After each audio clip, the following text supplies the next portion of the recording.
Hello Chris Gayle.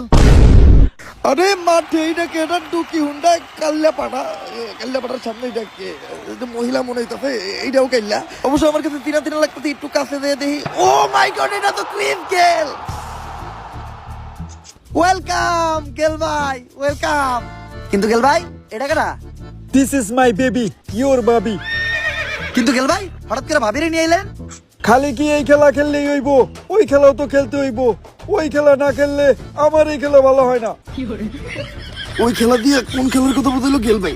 লিজেন্ডটা বুঝতে পারবো।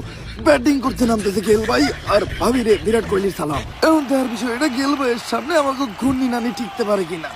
ঘেল mail চুষি রে ঘেল, এই যে করতেছি ঢেল।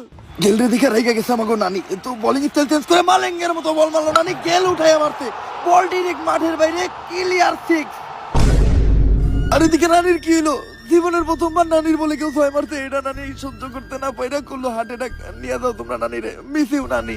আর একমাত্র বাংলাদেশের ভালো বোলারকে হারিয়ে শান্ত ভাই হতাশ।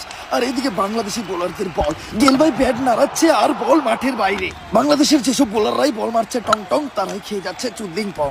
আবার এখন বল করছে আম্পায়ার। আরে আম্পায়ার কিভাবে বল করে? যাই হোক, আম্পায়ারের বল গেলের আবারও ঠিক। আম্পায়ার পর্যন্ত তো ঠিক আছে, তো বিরাট কোহলি নিজেও বল করতে। বিরাট কোহলির মোয়া বল, গেলের আবারও ঠিক। চারোদিকেই মারতেছে এই গেল, ডাইনে বামে উপরে নিচে। ও মাই গড, নিচেও। আর এই ছয়ের মধ্যে দিয়ে সেঞ্চুরি করে ফেলো গেল।